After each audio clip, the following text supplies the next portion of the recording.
Welcome back to my channel. আমি বর্ণালী, তোমাদের সবাইকে আবার স্বাগত জানাচ্ছি আমার চ্যানেলে। আশা করছি তোমরা সবাই ভালো আছো। আমরাও তো আপাতত ঠিকঠাকই আছি, ঘরের মধ্যে আছি। হায়দ্রাবাদ পুরো লকডাউন, তো কলকাতাও তো লকডাউন। আমরা নিউজে দেখছি সব কিছুই। হায়দ্রাবাদে মোটামুটি তাও লোকজন রাস্তায় বেরোচ্ছে না, যদি না একান্তই প্রয়োজন হয়। কিছু কিছু ভিডিওস দেখলাম যে মানুষরা এখনো ব্যাপারটিকে সিরিয়াসলি নিচ্ছে না, বাইরে যাচ্ছে, কেউ তাস খেলছে বসে, কেউ ক্রিকেট খেলছে। মানুষ এতটা ইনসেন্সিবল কি করে হয়ে যায় এক এক সময়, আমি বুঝতে পারি না। এখন এটাই সব থেকে বড় প্রায়োরিটি যে আমি একটা ছোট বাচ্চাকে নিয়ে যে বেশিক্ষণ ঘরে থাকলে ও ইরিটেট হয়ে যাচ্ছে, ওরও একটু ইচ্ছে করছে যে বাইরে বেরোতে, কারণ ওকে নিয়ে আমরা ওয়াকে যেতাম, ওয়াক করতাম এখানে, বা একটা ছোট বাইক রাইড করে আসতাম, তো সেগুলো সব বন্ধ। এক এক সময় ডোডোও ভীষণ ইরিটেট হয়ে যাচ্ছে, বুঝতে পারছি, কিন্তু তা সত্ত্বেও আমরা ঘরে আছি, কোনো রকমে ওর সাথে খেলছি, ওকে ভোলানোর চেষ্টা করছি। এটাই সময় মানুষের একটু ধৈর্য ধরার, একটু নিজের স্বার্থ ত্যাগ করে যে ঘুরতে ইচ্ছা হচ্ছে বলেই আমি চলে যাব, এটা না করে বাড়িতে থাকার এটাই সময় বলে আমার মনে হয়। আর এটা তোমরা পরিবারের সাথে ভালো করে সময় কাটাতে পারো, পরিবারের সাথে ভালো করে সময় কাটাও, কিন্তু অন্তত বাইরে বেরিও না। এটাই বলার ছিল তোমাদের সবাইকে। 11:30 মতো বেজে গেছে, জাস্ট ব্রেকফাস্ট করলাম। তো হাজবেন্ডও যখন বাড়িতে আছে, ও লেট করে উঠলো, তো ওই জন্য আমাদের ব্রেকফাস্ট করতেও একটু লেট হয়ে গেল। তো এখনো ওয়ার্ক ফ্রম হোম, তো ঘরে বসে কাজ করছে। এখন আমি যাব আমাদের লাঞ্চ বানানোর জন্য। তো আজকে আমাদের একটা স্পেশাল লাঞ্চ হবে। আজকে আমি এমন একটা জিনিস বানাবো যেটা আমার হাজবেন্ডই যেটার নাম দিয়েছে, ও ওটাকে ডাকে চালে ভাতে। ঠিক আছে, এটা কাইন্ড অফ বিরিয়ানি, কিন্তু এটা আবার বিরিয়ানি না। আমি একবার কিছু একটা বানিয়ে দিয়েছিলাম, জাস্ট বলেছিল যে বিরিয়ানি বানাতে, তো তখন আমি বিরিয়ানি বানাতে জানতামও না যে কিভাবে বিরিয়ানি বানাতে হয়। আমি আমাদের বিয়ের পরের কথা বলছি।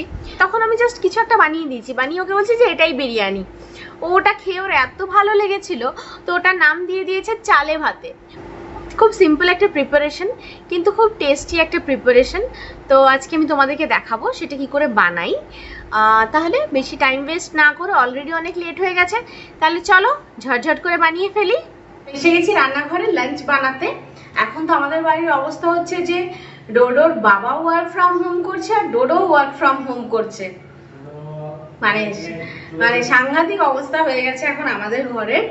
তো আমি এখানে দুটো বড় পেঁয়াজ কেটে রেখেছি আর 1.5খানা টমেটো কেটে রেখেছি। 1.5খানা টমেটো মানে একটা টমেটো একটু বড় ছিল আর একটা ছোট ছিল, ওই জন্য 1.5খানা টমেটো আমি এখানে কেটে রেখেছি, দুটো বড় পেঁয়াজ কেটে রেখেছি। আর আমি এখানে একটা মশলা বানিয়ে রেখেছি, দেখো। তো আগে তোমাদেরকে দেখিয়ে দিয়েছি মশলাটা কি করে বানিয়েছি, তারপরে আমি বাকি যে প্রিপারেশনটা সেটা শুরু করব। তো তোমরা আগে দেখে নাও যে মশলাটার মধ্যে আমি কি কি দিয়েছি। এখানে আমি কড়াইয়ে 3টে এলাচ, 3টে লবঙ্গ, একটা ছোট দারচিনি, একটু জায়ফল আর জয়িত্রী দিয়ে ভাজছি। এখানে আমি দিয়ে দিলাম জিরে, তেজপাতা, শুকনো লঙ্কা দুটো, এর মধ্যে আমি এখন অ্যাড করে দেবো। এটাকে একদম লো ফ্লেমে একটুখানি শুকনো খোলায় ভেজে নিতে হবে। এরপরে আমি এর মধ্যে গোলমরিচ অ্যাড করে দিচ্ছি। গোলমরিচটা বেশি না ভাজলেও ঝাঁঝটা খুব ভালো থাকে, ওই জন্য আমি এখন হালকা করে অল্প একটুখানি এটাকে করে নেবো। এটা হয়ে গেছে, খুব ভালোভাবে রোস্ট হয়ে গেছে। এবার এটাকে একটা ফাইন পাউডার বানিয়ে নেব। আমার পাউডার বানানো হয়ে গেছে। তো মশলাটা তোমরা দেখতে পেলে যে কি করে বানালাম, তাহলে চলো বাকি প্রিপারেশনটা এবার স্টার্ট করে দিই। তো কড়াই আমি গরম হতে দিয়ে দিয়েছি, এর মধ্যে আমি এবার তেলটা অ্যাড করে দেবো। তেলটা খুব ভালোভাবে গরম হবে, তারপরে আমি দুটো যে পেঁয়াজ কেটে রেখেছিলাম সেই পেঁয়াজ দুটো এর মধ্যে দিয়ে দেবো।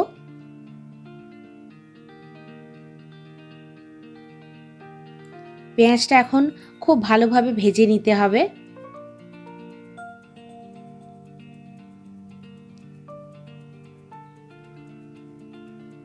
পেঁয়াজটা খুব ভালোভাবে ভাজা হয়ে গেলে এর মধ্যে আমি আদা রসুনের পেস্ট দিয়ে দিচ্ছি।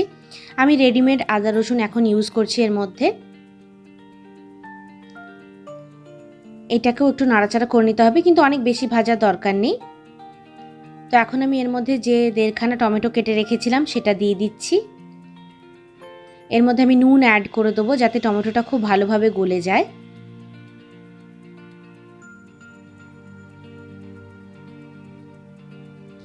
এর সাথে আমি এখন একে একে মশলা দিয়ে দেবো। হলুদের গুঁড়ো, লঙ্কার গুঁড়ো একটু বেশি করে দেব, আর দেব ধনে গুঁড়ো। এখানে আমি জিরে গুঁড়ো ব্যবহার করছি না, কারণ আমি অলরেডি জিরে রোস্ট করে রেখেছি মশলাটার মধ্যে। এবার এটাকে খুব ভালোভাবে ভাজা করে নিতে হবে। এখন ঢেকে এটাকে ভাজতে হবে। তেলটা ছেড়ে গেছে, দেখতেই পাচ্ছ। এবার আমি চিকেনটা এর মধ্যে অ্যাড করে দিলাম। চিকেনটাকে ভালোভাবে মশলার কোট করে নিতে হবে। এবারে আমি যে মশলাটা বানিয়ে রেখেছিলাম সেটা আমি ওপর দিয়ে এর মধ্যে অ্যাড করে দিলাম, কিন্তু একটু মশলা আমি বাঁচিয়ে রাখবো। এখন এটাকে খুব ভালোভাবে নাড়াচাড়া করতে হবে, ভালো করে কষিয়ে নিতে হবে। তারপর এটাকে আমি এখন ঢেকে যতক্ষণ না জল ছাড়ে ততক্ষণ হতে দেবো। দেখো খুব ভালোভাবে জল ছেড়ে গেছে চিকেনটার মধ্যে।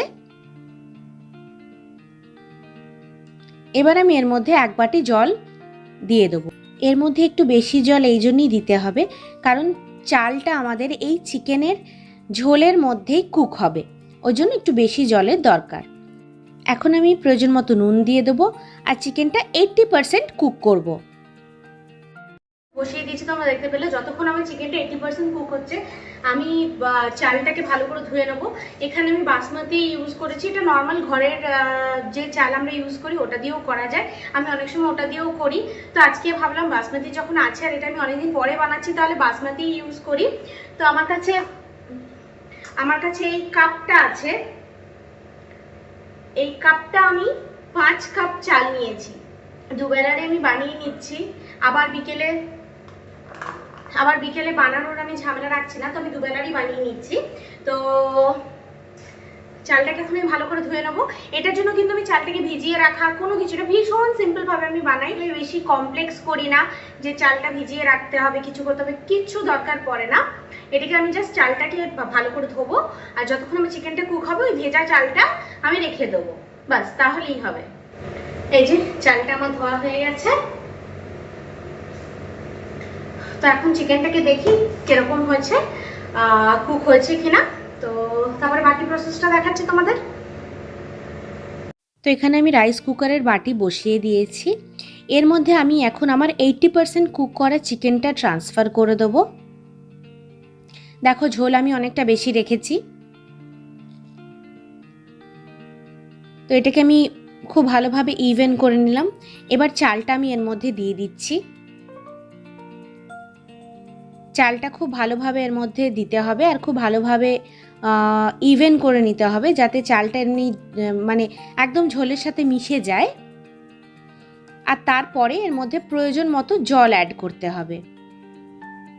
তো দেখো আমি দিয়ে দিলাম, আর চালটাকে খুব ভালোভাবে ঝোলের সাথে আমি মিশিয়ে নিচ্ছি, তাহলে এটা খুব প্রপার কুক হবে। তো এখন আমি প্রয়োজন মতো জল দিয়ে দিচ্ছি, কিন্তু জলের পরিমাণটা খুব কম দিতে হবে, আর যদি ঝোল বেশি থাকে তাহলে জল না দিলেও চলে। তো এখন আমি এর মধ্যে অ্যাড করে দিচ্ছি 1 চামচ ঘি। ঘিয়ের স্বাদটা খুব ভালো আসে।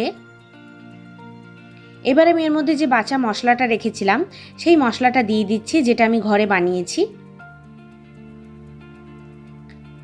এখন এর মধ্যে আমি কাঁচা লঙ্কা দিয়ে দিচ্ছি। আমি এখানে গোটাই কাঁচা লঙ্কা ব্যবহার করছি, কারণ এগুলো খুব একটা ঝাল না। এবার আমি নুনটা চেক করে নেবো একটু, তারপরে প্রয়োজন মতো নুন এর মধ্যে মিশিয়ে দেবো। যদি নুন দেওয়ার দরকার না পড়ে তাহলে নাও দিতে পারেন। এবার আমি এটাকে ঢেকে রাইস কুকার অন করে দেব।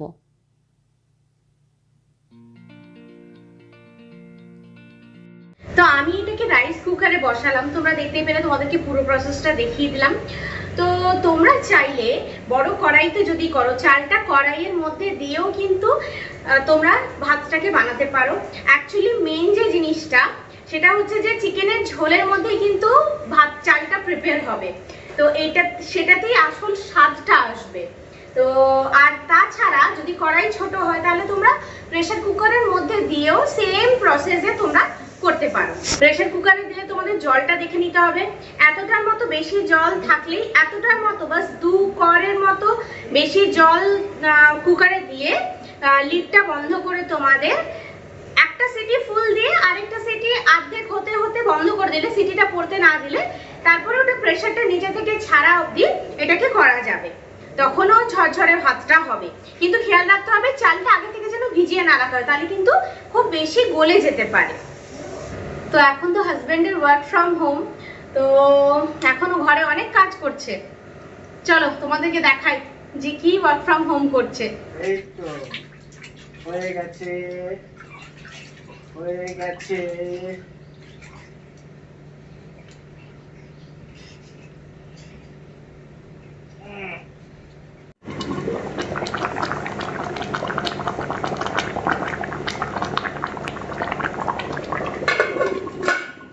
লাঞ্চ তো তৈরি হচ্ছে, আর ডোডোরও স্নান হয়ে গেছে, তো ডোডোকে এখন খাওয়াবো আমি। তারপরে তোমাদেরকে দেখাবো যে আমাদের লাঞ্চটা আজকে দেখতে কেমন লাগছে।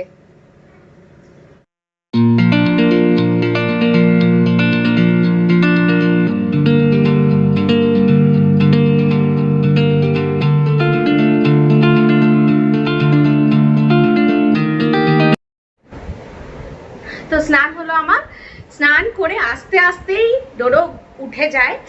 আজকে তো স্নান করতেও আমার অনেক লেট হয়ে গেছে, এত বাসন আজকে ধুতে হয়েছে, তবে হাজবেন্ড একটুখানি হেল্প করে দিয়েছে। বেচারা ওরই অবস্থা খারাপ হচ্ছে, ওয়ার্ক ফ্রম হোম করতে গিয়ে ঘরের কাজ করতে হচ্ছে শেষ পর্যন্ত। যে আম্মা আসে, ও এখন আসছে না, কারণ এখানে তো কিছু বলারও নেই, না আসাটাই আমার মনে হয় যে ঠিক। তো এখন যতদিন অবধি আসবে না ততদিন অবধি আমাদেরকে তো ম্যানেজ করতে হবে। তো এখন আমরা করবো লাঞ্চ। চলো আমাদের লাঞ্চটা আজকে তোমাদেরকে দেখাই।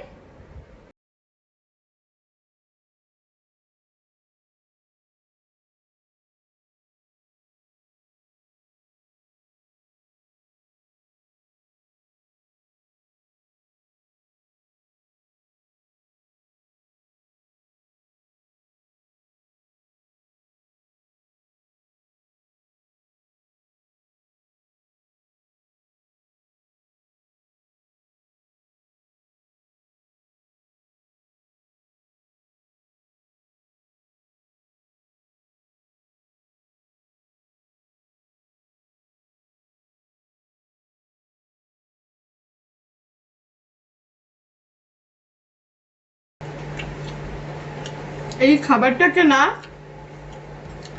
ও নাম দিয়েছে চালে ভাতে। এটা অ্যাকচুয়ালি বিরিয়ানিও না, এর মধ্যে আমি বিরিয়ানিরও কোনো মশলা দিইনি, কিন্তু ভীষণ টেস্টি হয় খেতে। কেমন লাগছে তোমার খেতে? খুবই ভালো, মানে ওর এটা এটা আমার ফেভারিট। ওর এটা সব থেকে প্রিয়, মানে বিরিয়ানির পরে যদি কিছু ভালো লাগে তাহলে এই জিনিসটা। আর এটাকে ও নাম দিয়েছে চালে ভাতে। বেশ, মানে প্রত্যেক মাসে একবার তো বলবেই যে চালে ভাতে বানাবে না। হাউসে রেস্ট হয়ে আছি, গৃহবন্দী হয়ে আছি, ভালো না খাবার খেলে হয় বলো? এটা তো ছোট ছোট ডিমান্ড। তো আমাদের লাঞ্চ হলো, এখন বাবা ছেলের তো পেছনে মাস্তি চলছে। ডোডো তো একবার ঘুমিয়ে নিয়েছে, জানি না এখন আর শোবে কিনা। এখন তো আর শোবে না। শোনো, একটা ফ্লাইং কিস দিয়ে দাও তো সবাইকে, দিয়ে দাও একটা ফ্লাইং কিস দিয়ে দাও তো, দিয়ে দাও তাড়াতাড়ি করে। দেখো ডোডো তোমাদের সবাইকে ফ্লাইং কিস দিচ্ছে, আর ডোডো ড্যাডা এখন ডোডো শ্যাম্পুকে নিয়ে খেলছে।